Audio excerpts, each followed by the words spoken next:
अस्सलाम वालेकुम, कैसे हैं आप सब लोग। उम्मीद है सब खैरियत से होंगे और सर्दियाँ अच्छे से एंजॉय कर रहे होंगे। तो सर्दियों के लिए एक बहुत ही अच्छी सी आपके लिए रेसिपी लेकर आई हूँ, जो कि मैंने बहुत अच्छी ट्रिक से बनाई है। आइए शेयर करती हूँ।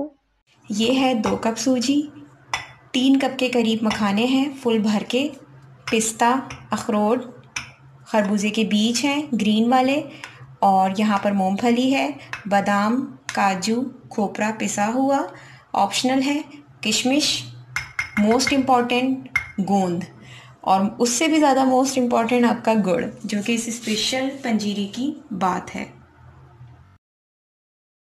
यहाँ आप जो है अपना चूल्हा रेडी कर लेंगे। आपने कढ़ाई चूल्हे पे रख देनी है और चूल्हा बहुत ही लो आंच पे आपने ऑन करना है, ठीक है।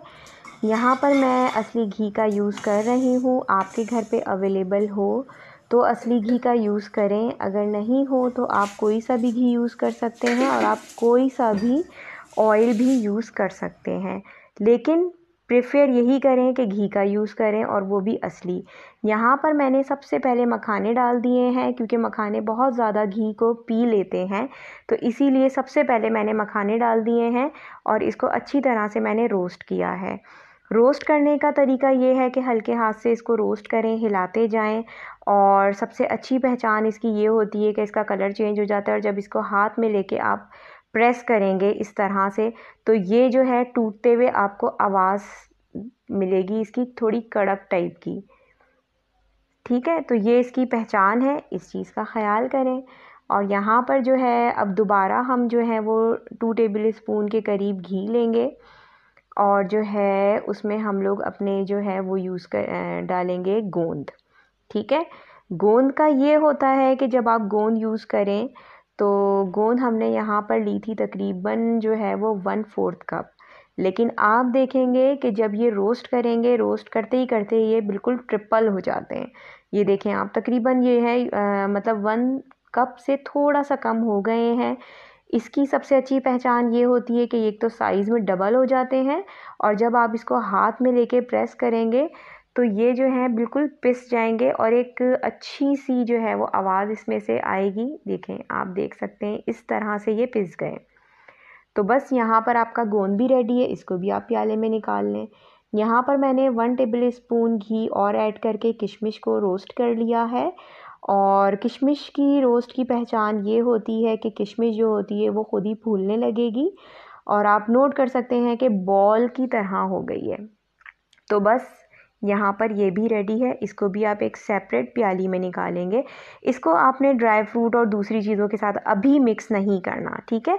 अब हम अपने ड्राई फ्रूट्स को जो है वो रोस्ट करेंगे। एक चीज़ याद रखें, ड्राई फ्रूट्स में ख़ुद भी नेचुरल ऑयल होता है, तो इनको इतना ज़्यादा घी और ऑयल की ज़रूरत नहीं होती, इसीलिए मैंने यहाँ पर ओनली 1 टेबल स्पून घी ऐड किया है। ये ऑप्शनल है, आप चाहें तो इसको सिंपल रोस्ट करके भी पंजीरी में ऐड कर सकते हैं, लेकिन क्योंकि ये जो असली घी मैं यूज़ कर रही हूँ ये प्योर असली घी है, इसका कोई नुकसान नहीं है और ये सेहत के लिए बहुत अच्छा है। आप सुबह नाश्ते में 1 प्याली के साथ खाएं इसको, और ये बहुत ही मतलब आपको जो है पूरे दिन में जो इतनी एनर्जी देगा कि आप सोच नहीं सकते। तो सर्दियों की बहुत ही अच्छी सौगात है। मेरा जहाँ तक ख़्याल है, पाकिस्तान में ये सारी चीज़ें बहुत ही आसानी से मिल जाती हैं, तो हम सबको जो है वो बनानी चाहिए, खिलानी चाहिए सबको, ठीक है। यहाँ पर हमने तकरीबन जो है हमारे ड्राई फ्रूट भी रोस्ट हो गए हैं, और आप देख सकते हैं कि बहुत ज़्यादा देर तक मैंने इसको रोस्ट नहीं किया, बस हमें अपने ड्राई फ्रूट्स का कच्चापन दूर करना था। यहाँ पर जो 2 भरकर कप मैंने सूजी ले ली थी, अब मैंने उसको जो है वो भूनना है। और कुछ लोग क्या करते हैं कि पहले घी ऐड कर देते हैं, उसके बाद सूजी भूनते हैं, तो वो भी सही है, गलत नहीं है। मैं यहाँ पर बाद में घी ऐड करती हूँ। मुझे ऐसा लगता है कि बाद में घी ऐड करने से आपकी सूजी में कम घी जाता है, तो एक ट्रिक है, आप भी यूज़ करें।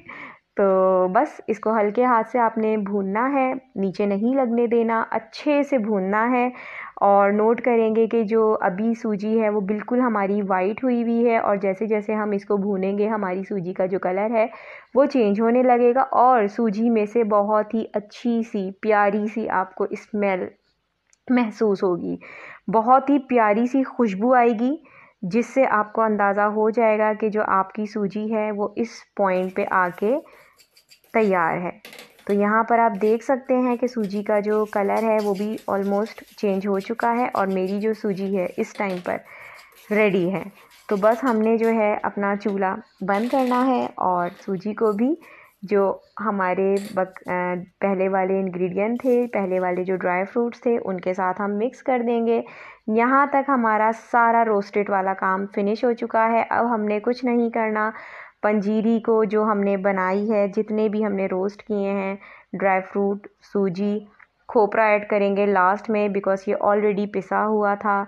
और यहाँ पर गुड़ ऐड नहीं करना, ये चीज़ याद रखिएगा। ये बेवकूफ़ी बिल्कुल नहीं करनी आप लोगों ने, ये सबसे लास्ट में करेंगे। यहाँ पर मैंने कुछ ड्राई फ्रूट जो साबुत था वो अलग से एक प्याली में भी निकाल के रख लिया है ताकि वो एक अच्छा सा डेकोरेट हो तो प्यारा सा लुक दे दे। तो यहाँ तक अगर आपको जो है मेरी पंजीरी की रेसिपी अच्छी लग रही है, चैनल अच्छा लग रहा है तो प्लीज़ सब्सक्राइब करिए, शेयर करिए और कमेंट करिए। सजेशन भी दे सकते हैं आप मुझको। तो बस यहाँ पर जो है पंजीरी रेडी हो गई है। अब इसमें जो है लास्ट में हम जो है अपनी किशमिश ऐड कर देंगे। किशमिश के बाद हमने अपना गुड़ ऐड करना है और इसको अच्छी तरह से हमने मिक्सअप करना है। तो बहुत ही आसान रेसिपी है, घर में बनाएं ज़रूर, सर्दियों में तो लाजमी बनाएं, अपने बड़ों को ज़रूर खिलाएं क्योंकि उनके लिए ये बहुत ज़रूरी है। मुझे दुआओं में याद रखें। मेरी तरफ़ से आप सबको अल्लाह हाफ़िज़।